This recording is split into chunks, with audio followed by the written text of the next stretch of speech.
Dark and Darker playtest number 5 is here, and we're going to go over some of the major changes you can expect to see. The first major change you'll see is that there is a new ammo system built into the game. The way this works is you'll be able to find arrows and bolts to apply to your bows and crossbows. As long as you have the ammunition for them, you'll be able to reload them and continue to fire. This is going to kind of nerf the Ranger class and bring them a little bit more in line with balance, but on the other hand is also going to make them feel a little bit different. In my personal experience, I've actually really enjoyed this mechanic as it makes the Ranger a much more in-depth character, as you'll really have to think about every single arrow you fire. You can't really just sit there and just launch arrows down a tunnel or down into enemies without making sure that you're landing almost all of your shots now, making them a much harder class to play. You do still have to reload your arrows, of course, with the R button, just like we did before, in order to get more arrows into a bow and pull them out of your inventory. But again, this is a welcomed addition, and the Ranger now has perks to help them do this faster. Following that is the new rest system. The rest system essentially allows the player to regenerate 50% of their lost HP throughout the course of a playthrough. So if you take, say, 50 damage, you can recover 25 of that HP for free. To do this, you'll simply hit the G key and you'll sit down kind of like you're sitting at a campfire. Of course, this means you'll be vulnerable, and if you do decide to stand up before you've regenerated all of that extra free HP, then you will lose any extra HP, and you will no longer be able to regenerate it for free. So for an example, let's say I have 25 recoverable or regeneratable HP by resting. If I then go ahead and stand up, I will lose any of that HP pool that I could have regenerated by sitting down if I stand up before it finishes. This is great for new players as it gives them a way to learn the game a little bit more and makes it a little bit more forgiving, but also makes it not OP for experienced players, because experienced players with lots of loot will just bring in potions since they don't have to stop and wait to regenerate their HP extremely slowly. After that is the Bard class. Of course, this is a very exciting new addition to the game, as a new class is nothing to scoff at. The Bard class kind of plays a bit like somebody who's playing Guitar Hero.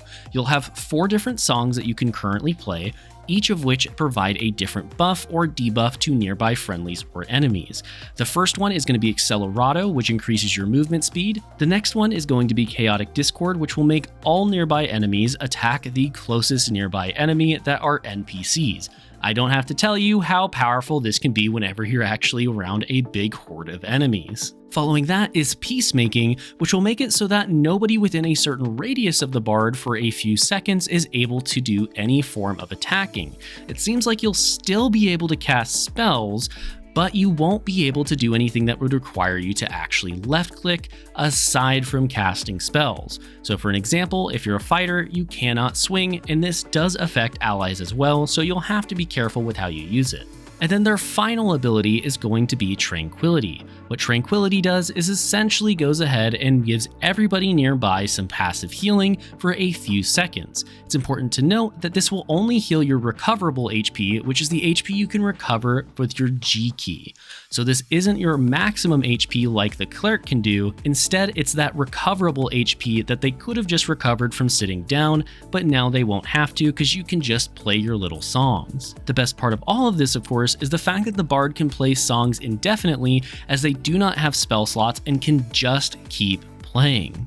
Fourth is that they've added a new potion to the game that dramatically increases the power of wizards and clerics, especially in the late game. These new potions are green, and whenever you consume them, it will regenerate a portion of your spell slots over a very short period of time. This means that clerics and wizards will now be able to recover their spells in the middle of combat by simply drinking a potion instead of having to sit down at a campfire or sit down and meditate. And the final addition to this new test is the new map we'll have access to, called The Ruins of Forgotten Castle. This map will take place outside in a kind of open environment. There's a lot less walls, a lot less cover, and therefore a lot more room for ranged attackers.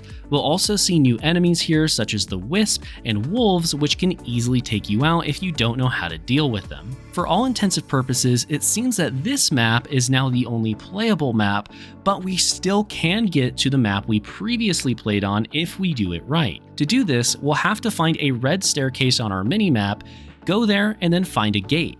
This gate will open up when there is 1 minute and 20 seconds left in the game.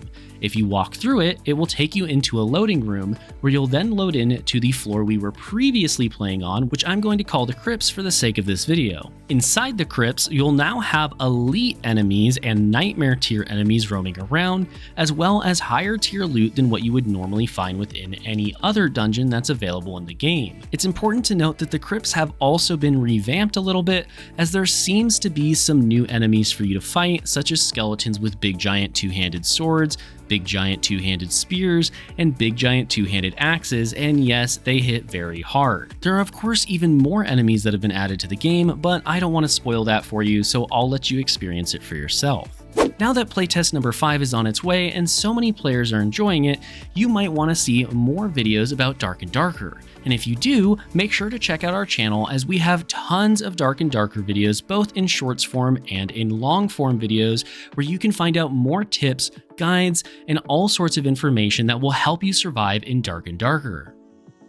With all that being said though, I want to give a big shout out to our Platinum and Above channel members, which currently include Caustic FPV, Jonathan S, Gerald89, Jim Phillips, and AZ Blackbird. Thank you all so much for watching. Like, comment, and share if you enjoyed the video. I'm Game Advisor, and I'll see you in the next one.